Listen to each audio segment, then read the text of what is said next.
시편 119편 구약성경 893페이지입니다.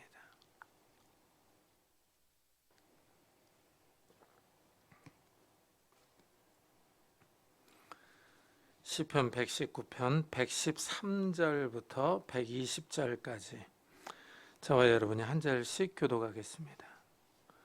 구약성경 893페이지 시편 119편 113절부터 120절까지 저와 여러분이 한 절씩 교독하겠습니다. 113절입니다. 내가 두 마음을 품는 자들을 미워하고 주의 법을 사랑하나이다.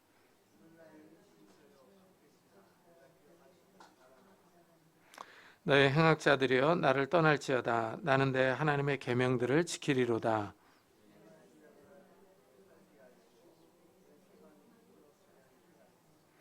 나를 붙드소서. 그리하시면 내가 구원을 얻고 주의 율례들에 항상 주의하리이다.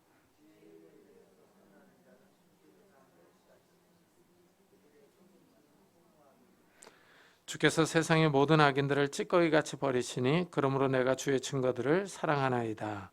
내 육체가 주를 두려워함으로 떨며 내가 또 주의 심판을 두려워하나이다. 아멘. 오늘은 이제 2023년 마지막 금요 기도회입니다. 벌써 한 해가 다 지나갔습니다. 이제 다음 주는 2024년의 금요 기도회를 드릴 겁니다. 한 해를 마무리하면서 또 다가오는 새해를 바라보고 있습니다. 우리 성도님들은 어떤 소망을 갖고 내년을 기다리십니까? 어떤 소망을 가지고 이 금요 기도회에 하나님 앞에 나오셨습니까? 오늘 말씀 116절에 보면은 시인은 주의 말씀대로 나를 붙들어 살게 하시고 내 소망이 부끄럽지 않게 하소서 하고 기도합니다. 요 표현이요. 내 소망이 부끄럽지 않게 하소서. 요 표현이 상당히 인상적이지 않습니까?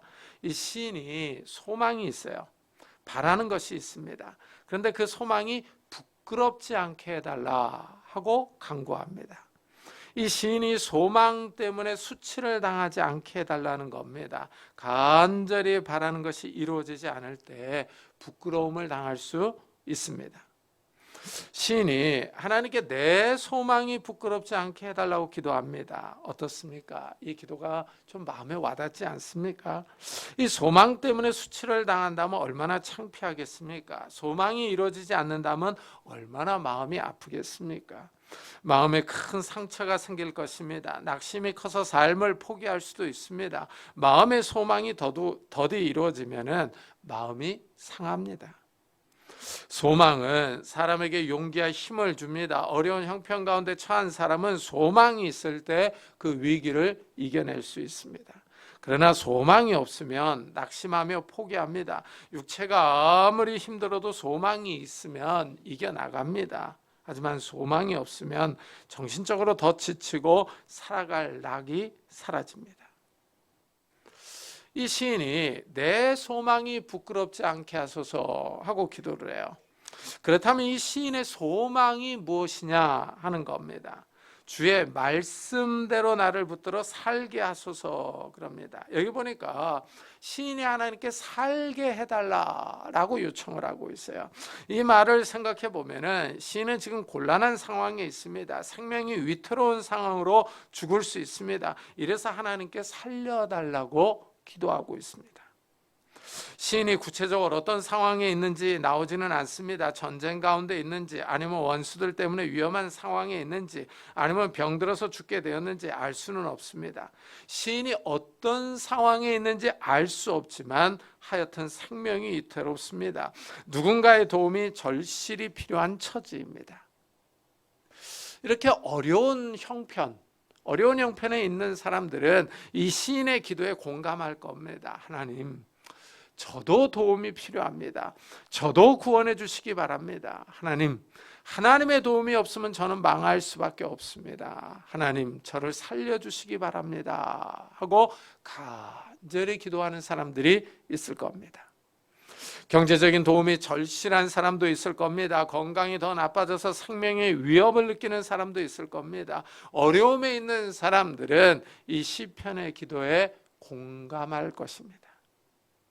시인이 지금 다급한 상황에 있습니다. 이 다음 구절에서도 나를 붙드소서 그리하시면 내가 구원을 얻고 주의 율례들에 항상 주의하리이다 하고 기도합니다. 앞절에서는 살려달라고 하더니 여기서는 구원을 얻게 해달라고 합니다. 표현은 다르지만 같은 내용입니다. 하나님의 구원을 절실하게 바라보고 있습니다. 시인은 하나님께 자신을 붙들어 달라고 요청합니다. 하나님이 붙들어 주실 때 살 수 있습니다. 마치 구덩이에 빠져 있는 듯한 인상을 받습니다. 깊은 구덩이에 빠진 사람은 누군가 붙잡아 주어야 나올 수 있습니다. 밖에 있는 사람이 붙잡아 꺼내주지 않으면 혼자 힘으로 나올 수가 없습니다. 시인이 하나님께 붙잡아 달라고 기도합니다. 영어 성경을 읽어보면 지지해달라, 지원해달라, 유지해달라로 번역을 해놓았습니다. 하나님이 지지해 주지 않으면 서 있을 수가 없습니다. 하나님이 도와주시지 않으면 견딜 수가 없습니다. 하나님이 붙잡아 주지 않으면 깊은 웅덩이로 떨어질 수밖에 없습니다. 시인의 모습이 우리와 비슷하지 않습니까? 사실 하나님이 없으면 우리의 인생은 아무런 의미가 없습니다. 하나님이 없으면 우리의 삶은 가치가 없습니다. 겉으로는 잘 나가는 것처럼 보일 수 있습니다. 남들이 보기에는 넥타이 매고 그럴듯한 직함이 있는 것처럼 보일 수 있습니다. 좋은 차도 타고 다니고 명함에는 그럴듯한 이 직함이 있을 수 있습니다. 하지만 하나님이 없다면 우리가 누리는 것들은 다 한시적인 것들입니다. 이 땅에서 사는 동안에 잠시 누릴 수 있습니다. 우리 손에 있다고 해서 우리의 것이 아닙니다. 시간이 지나가면 다 놓아야 할 것들입니다. 우리가 움켜잡은 것 같지만 언젠가는 결국 다 놓아야 합니다. 우리의 것은 우리의 것이 아닙니다. 시인이 내 소망이 부끄럽지 않게 하소서 하고 기도합니다. 하나님의 구원이 시인의 소망입니다. 하나님이 붙잡아 주시기를 바라는 것이 소망입니다. 하나님의 도움을 바라고 있습니다. 이 소망이 무너지지 않도록 간구하고 있습니다. 시인이 이렇게 기도하는 이유가 있습니다. 시인을 위기에서 건져낼 능력이 하나님께 있기 때문입니다. 이래서 시인은 주는 나의 은신처요 방패시라 내가 주의 말씀을 바라나이다 하고 말합니다. 하나님이 피할 곳이며 숨을 곳입니다. 하나님께 가면 안전합니다. 하나님께 가면 보호받을 수 있습니다. 다가오는 위험을 피할 수 있습니다. 안전하게 생명을 유지할 수 있습니다. 시인은 하나님을 방패라고 고백합니다. 이 방패는 수비용 무기입니다. 자기 몸을 적의 칼과 화살로부터 보호할 수 있습니다. 시인은 하나님을 자기의 보호자, 보호처로 생각하고 있는 겁니다. 이 고백은 하나님이 아브라함에게 하신 말씀을 기억나게 합니다. 하나님이 아브라함에게 나타나서 아브라함아 두려워하지 말라. 나는 내 방패여 너의 지극히 큰 상급이니라 하고 자신을 소개하셨습니다. 하나님이 아브라함에게 두려워하지 말라 하십니다. 이 말에는 아브라함이 두려워하고 있다는 것을 의미합니다. 하나님이 직접 나타났습니다. 신이 사람에게 나타났으니 아브라함이 두려워하는 것은 당연합니다. 그래서 두려워하지 말라 합니다. 그러면서 하나님이 자신을 나는 내 방패다 하고 소개하십니다. 하나님이 아브라함을 보호해 주시는 분이라는 의미입니다. 이 말은 아브라함의 행동과 관련이 있습니다. 아브라함이 그돌라오멜 연합군과 전쟁을 치른 후에 하나님이 나타났습니다. 그돌라오멜 연합군이 소돔과 고모라 왕들과 전쟁을 했습니다. 이들이 소돔과 고모라 성을 약탈해 가면서 아브라함의 조카 롯과 재물까지 다 약탈해 갔습니다. 이 소식을 들은 아브라함이 군사를 이끌고 가서 그돌라오멜 연합군과 전쟁을 해서 이기고 롯의 가족을 데려왔습니다. 이 전쟁 후에 하나님이 아브라함에게 나타나셔서 이 말씀을 하신 겁니다. 하나님이 두려워하지 말라. 나는 내 방패다 하십니다. 하나님이 아브라함을 지켜주신다는 것입니다. 하나님이 아브라함을 보호해 주실 것을 약속하십니다. 아브라함의 일생을 살펴보면은 아브라함이 어디를 가든지 하나님이 지켜주셨습니다. 아브라함이 하나님의 말씀을 믿고 갈대아 우르 땅을 떠날 때부터 하나님이 아브라함을 지켜주셨습니다.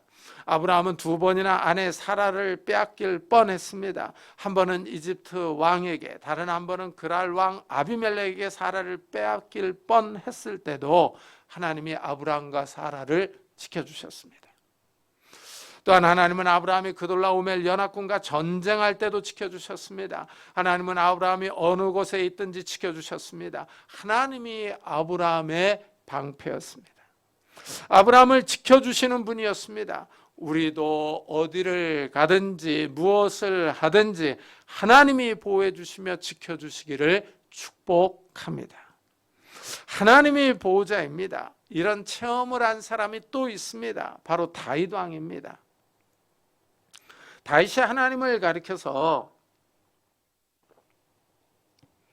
나의 힘이신 여호와여 내가 주를 사랑하나이다. 여호와는 나의 반석이시여 나의 방패시여 하고 고백합니다. 다윗은 나의 힘이신 여호와여 하고 부릅니다. 자기 힘의 근원이, 자기 능력의 근원이 하나님이라고 고백합니다. 하나님이 없으면 시체라는 소리입니다. 하나님이 없으면 자기는 아무것도 아니라는 뜻입니다. 다윗의 이런 고백은 생동감이 있습니다. 왜냐하면 다윗은 전쟁을 많이 치른 사람이기 때문입니다. 수많은 전쟁터에서 하나님을 의지하고 전선을 뛰어다니는 사람입니다. 빗발치는 화살과 칼 가운데서 살아남은 사람입니다. 하나님이 지켜주시지 아니하셨더라면 벌써 죽었을 것입니다.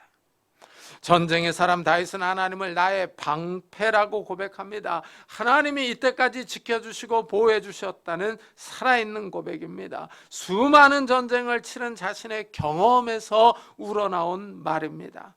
하나님의 도움으로 이때까지 생명을 유지할 수 있었다는 의미입니다. 하나님이 우리를 보호하시는 분입니다. 이래서 우리가 하나님께 소망을 둡니다. 하나님이 우리의 방패시며 소망이십니다. 하나님을 의지할 때 우리가 쓰러지지 않습니다. 하나님을 바라볼 때 우리가 망하지 않습니다. 하나님께 소망을 둘 때 하나님이 우리의 힘이 되십니다. 하나님이 우리를 지켜주십니다. 하나님이 우리를 꽉 붙잡고 계십니다. 시인은 자신의 소망이 부끄러움을 당하지 않게 해달라고 기도합니다. 그런데 특이한 사실은 주의 말씀대로 나를 붙들어 달라고 말합니다. 하나님의 말씀을 따라서 붙들어 달라고 요청합니다. 말씀대로 해달라고 요구합니다. 마치 계약한 대로 해달라고 하나님께 계약서를 들이미는 것 같습니다. 이 표현이 아주 흥미롭습니다.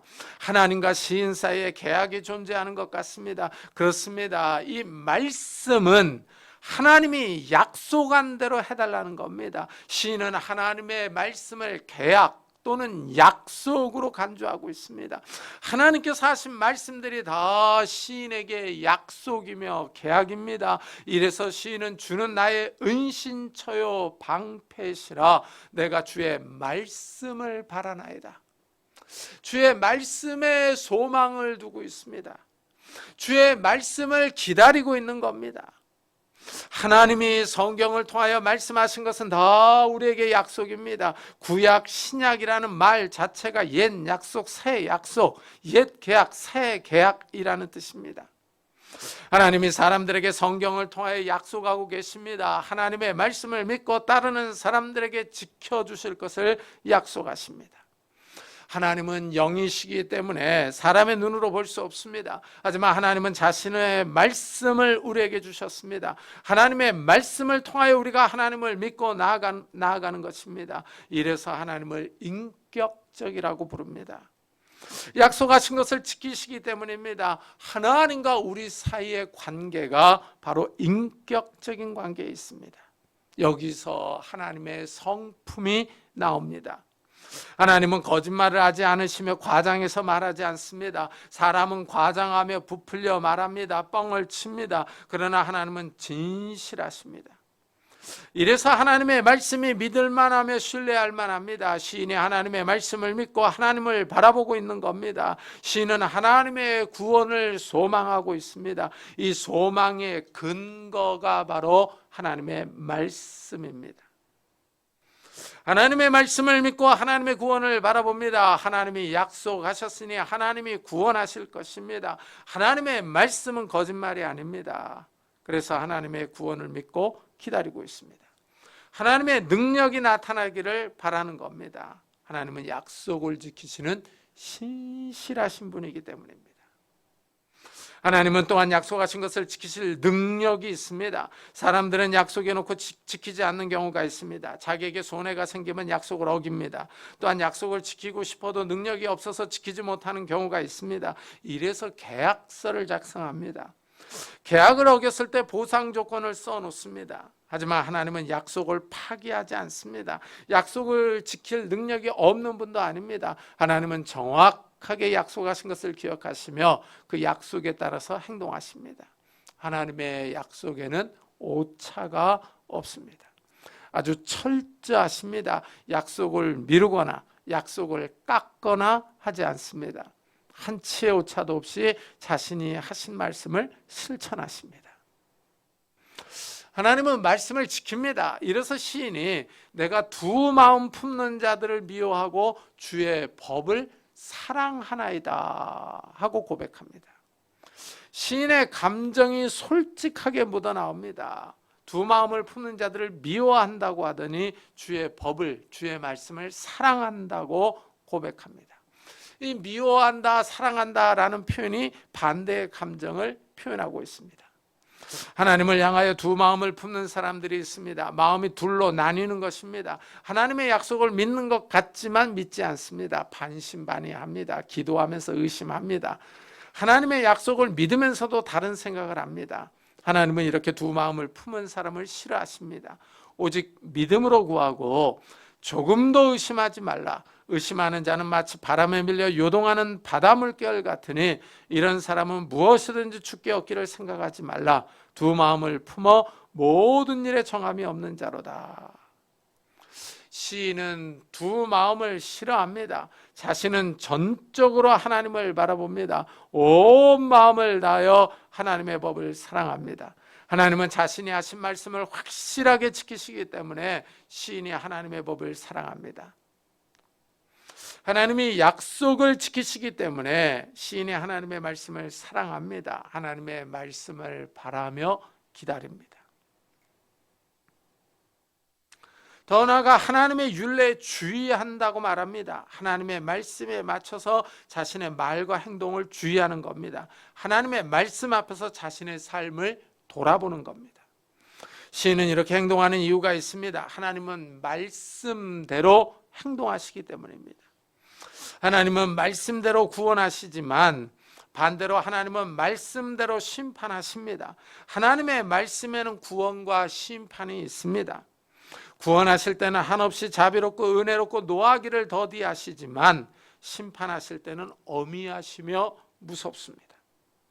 시인은 사랑의 하나님과 공의의 하나님을 잘 알고 있습니다. 하나님을 경험해 보았기 때문입니다. 이래서 이렇게 고백합니다. 내 육체가 주를 두려워함으로 떨며 내가 또 주의 심판을 두려워하나이다. 시인은 하나님을 두려워하고 있습니다. 하나님의 공의와 심판을 잘 알고 있습니다. 이 두려움이 신앙의 근본적인 감정입니다. 하나님을 두려워해야 하나님의 말씀을 지킵니다. 하나님의 말씀을 두려워하지 않으면 하나님의 말씀을 무시합니다. 세상 사람들을 보십시오. 하나님을 두려워하지 않습니다. 그래서 하나님의 말씀을 듣고도 말씀을 무시하며 비웃습니다. 더 나아가 하나님을 조롱하며 반대합니다. 하지만 하나님을 두려워하는 사람들은 하나님의 말씀을 들을 때 비웃지 않습니다. 하나님의 말씀 앞에서 두려워 떱니다. 하나님의 엄중한 심판이 있음을 알기 때문입니다. 시인은 하나님의 심판을 두려워하고 있습니다. 사람이 죽으면 하나님의 심판대 앞에 서야 한다는 사실을 알고 있기 때문입니다. 한 해가 가고 다시 한 해가 다가옵니다. 세월이 흘러가면 언젠가 우리도 죽습니다. 하나님 앞에 설 것입니다. 하나님 앞에 설 때 우리가 과연 하나님의 말씀을 믿고 소망 가운데 살았는가 하는 것입니다. 어떻습니까? 우리 성도님들은 어떤 소망 가운데 살아가십니까? 단기적으로는 내년에 대출받은 이자를 잘 갚기만을 바라고 있을 수도 있습니다. 그렇지만 이런 것들은 단기적인 소망이죠. 우리에게는 영원한 소망이 있습니다. 하나님의 나라에 들어가 영원히 살 소망이 있는 겁니다. 하나님이 우리의 기도를 들으시며 우리의 소망을 부끄럽지 않게 해주셨으면 좋겠습니다. 그래서 이 땅에서 살면서도 우리가 하나님을 바라보며 기도하는 제목들, 이것들이 주 안에서 하나님의 약속 안에서 이루어지기를 축복합니다. 또한 다가오는 한 해에도 정말 우리가 하나님을 바라보며 기도하는 소망들, 이런 소망들이 다 주님 안에서 이루어지기를 예수 그리스도의 이름으로 축복합니다. 기도하겠습니다.